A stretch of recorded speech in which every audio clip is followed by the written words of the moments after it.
तक अल्लाह मुझे जिंदा रखेगा, मैं तुम्हारी नाक में और दिमाग में दम करके रखूंगा इंशाअल्लाह ताला। जिम्मेदार हम नहीं है अगर बिहार में बीजेपी है, जिम्मेदार लालू है और नीतीश कुमार है। एआईएमआईएम के राष्ट्रीय अध्यक्ष असदुद्दीन अवैसी इन दिनों बिहार का दौरा कर रहे हैं। पिछले दिनों सीमांचल और पूर्वांचल का दौरा किया। सीमांचल के इलाके में एक सभा किया बहादुरगंज विधानसभा के अंदर। उन्होंने सभा के अंदर यही बात कही कि जिस तरह से इस देश के अंदर लगातार मुस्लिम पसमानदा इलाके में कहीं पर भी काम नहीं हुआ है, उनमें से एक सीमांचल का इलाका है जो किशनगंज, अररिया और इसी तरह से कई ऐसे विधानसभा है जहां पर पिछले 75 सालों से सिर्फ लोगों से वोट लिया गया है, लेकिन इंसाफ कहीं पर भी नहीं किया गया है। असदुद्दीन अवैसी पिछले विधानसभा चुनाव में 5 सीटों से कामयाबी हासिल की थी, जिनमें से कुछ दिनों के बाद 4 विधायक कट करके आरजेडी में शामिल हो गए। उनके बाद एआईएमआईएम को कहीं न कहीं एक बड़ा झटका लगा था। उन्होंने कहा आरजेडी यानी तेजस्वी यादव और लालू प्रसाद यादव से कि आपने हमारे 4 विधायकों को तोड़ने का काम किया, अब इस बार हम लोग 24 लेकर आएंगे। असदुद्दीन अवैसी जगह जगह जाकर सभा को संबोधित कर रहे हैं और लोगों को एआईएमआईएम की खूबी और एआईएमआईएम को जिताने की अपील कर रहे हैं। पिछले दिनों बहादुरगंज से प्रत्याशी का ऐलान किया, जहां पर पूर्व विधायक तौसीफ आलम को टिकट दिया गया। वो तौसीफ आलम जो 4 बार के कांग्रेस के विधायक रहे, एआईएमआईएम में शमूलियत हासिल किया, उसके बाद उनको टिकट मिली। वहीं पर असदुद्दीन अवैसी पिछले दिनों चुनाव जीते थे बहादुरगंज कोचा धामन, जो कि 22 अमौर। ये विधानसभा में चुनाव जीतने के बाद लग ये रहा था कि असदुद्दीन अवैसी जिस तरह से पूरे देश में अपनी टीम को लेकर चल रही है, ये कामयाबी की किरण कहीं न कहीं सीमांचल से उसको नजर आ रही थी। लेकिन 4 विधायकों को कटने के बाद फिर लोकसभा चुनाव आता है और एआईएमआईएम के प्रदेश अध्यक्ष अमौर विधानसभा से विधायक अख्तरुल ईमान प्रत्याशी बनते हैं लोकसभा के, जहां पर किशनगंज लोकसभा से तीसरे नंबर पर एआईएमआईएम की प्रत्याशी अख्तरुल ईमान रहते हैं।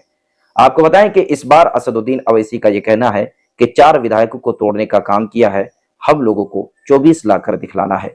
लेकिन देखने की बात होगी कि कितने विधायकों पर कामयाबी हासिल कर पाते हैं। बाकी असदुद्दीन अवैसी ने आगे क्या कुछ कहा है बिहार चुनाव को लेकर, वीडियो को आखिर तक देखिए। वीडियो देखा कि जनगण मन हो रहा है तो नीतीश कुमार हाथ पकड़ के ऐसा ऐसा कर रहे हैं, नहीं मालूम क्यों कर रहे हैं।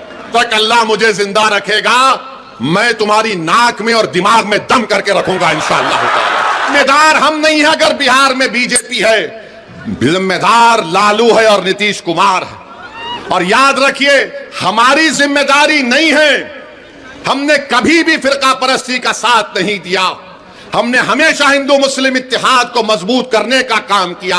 एक अख्तरुल ईमान विधानसभा में जाते हैं, आप बैठो बैठो अभी, एक अख्तरुल ईमान विधानसभा को जाते हैं, अख्तरुल ईमान को 2 मिनट का टाइम स्पीकर देता है और 2 मिनट में अख्तरुल ईमान सबको परेशान कर देते हैं।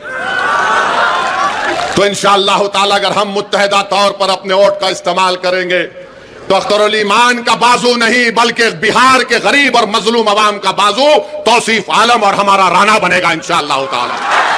तुम जितना बोलते बोल लो, मगर लालू जी आपके 15 साल हमको क्या मिला बताओ। नीतीश 20 साल बताओ बिहार के गरीबों को क्या मिला। आप 20 साल मुख्यमंत्री रहे, मगर याद रखो मेरे अजीज दोस्तों और बुजुर्गों, मगर यह बात तो सही नहीं है कि मैं अपने घर को जलाकर किसी के घर में जाकर रोशनी का चिराग जलाऊं। मेरा घर अगर आबाद रहेगा तो मैं अपने घर के चिराग को जलाकर बाजू के घर में जाकर चिराग जलाऊंगा। हम 50 साल से अपने घर के चिराग को गुल करके, अपने घर को जलाकर राख करके किसी और के महल को रोशन कर रहे हैं। अब महल किसी का रोशन नहीं होगा, पहले राणा के घर में हम चिराग जलाएंगे, तौसीफ आलम के घर में चिराग जलाएंगे, अख्तरुल ईमान को कामयाब करेंगे। ये हमारी कोशिश होनी चाहिए। तुमने देख लिया कि भारत की पार्लियामेंट में बहुत है, मगर अगर तुम्हारी अजमत का मसला आता है, तुम्हारी गीरत का मसला आता है, तुम्हारे तहफ्फुज़ का मसला आता है, तुम्हारे हुकूक का मसला आता है, तो कौन आवाज उठाता है? उसका पार्टी का नाम मजलिस इत्तेहादुल मुस्लिमीन है। तो हम आपसे ही अर्ज करने आए हैं कि अपने इत्तेहाद को मजबूत रखिए और हमारे जाने के बाद ये जितने फिरका परस्त लोग हैं ये अब अपने काम पे लग जाएंगे। ये जितने नाम निहाद सेकुलर लोग हैं वो भी काम पे लग जाएंगे। दोनों तरफ शैतान है, शैतानों की मीटिंग होगी और बोलेंगे अब क्या करें। इसने तो राणा को हमारे सर पे लाके बिठा दिया। एक अख्तर परेशान कर रहा था तो तौसीफ भी आ गया। तो मेरे अजीज दोस्तों और बुजुर्गों, इनके झूठे प्रोपेगेंडे को आपको मुस्तरद करना है। एक मर्तबा मुत्तहदा तौर पर अपने वोट का इस्तेमाल करिए। सीमांचल की गयूर जनता ने 5 विधायक को कामयाब किया तो यही लालू परिवार ने कहा कि नहीं, ये कैसे हो गया कि हम 50 साल से इनको अफीम चटा रहे, हम 50 साल से इनके दिलों में डर बिठा रहे हैं। ये कौन सा काम हो गया कि ये डर और अफीम को छोड़कर अपने वोटों से, अपनी ताकत से अपने 5 विधायक को कामयाब कर लिए। तो एक मंसूबा बनाया गया और 4 को खींच लिया गया। वो बेजमीर थे, उन्होंने अपना जमीर बेच दिया। जो जिंदा था उसका नाम अख्तर ईमान है। तो मैं इन तमाम से कहना चाह रहा हूं, तुमने 4 को भगा लिया, अब 24 आएंगे इंशाअल्लाह ताला, देखना तुम। 4 गए तो 24 आएंगे। अरे याद रखो, ये सफर जो हम अपना आगाज किए हैं बिहार प्रदेश में, शख्सियतों पर यह सफर चलने वाला नहीं है। सुबह क़यामत तक इंशाअल्लाह ताला बिहार की सरजमीन पर एमआईएम पार्टी आबाद और शादाब रहेगी।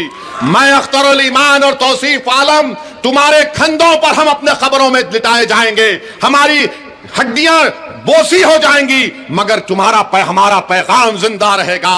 ये नौजवानों, अब तुम्हारी जिम्मेदारी है कि तुम आओ, आगे बढ़ो और अपने हक को हासिल करो। बुजुर्गों, इन नौजवानों की सरपरस्ती करो। मेरी मां और बहनों, तुम रातों में उठकर जो आंख में आंसू लाकर सोचती हो कि मेरे बेटे और बेटी के मुस्तकबिल का क्या होगा, अब फिक्र मत करो। अब तुम्हारी रातों की बेचैनी इंशाअल्लाह ताला मोदी, नीतीश और लालू के दिलों में बेचैनी हम पैदा करेंगे।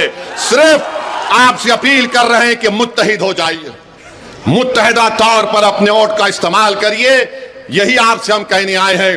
आपका बहुत बहुत शुक्रिया।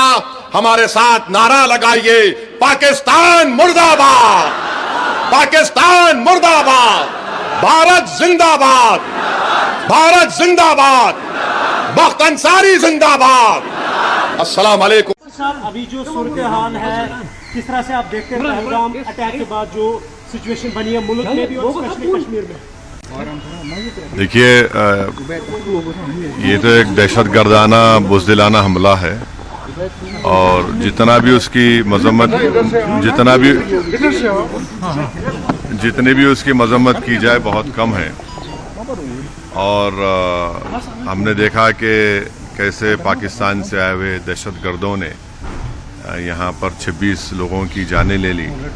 और सबसे दर्दनाक और इंसानियत सोच बात यह है कि ख़वातीन को, बच्चों को अलग करके मर्दों से उनका मज़हब पूछना और अगर कलमा नहीं बोल सके तो उनको गोली मारना, ये तो दरिंदगी है। ये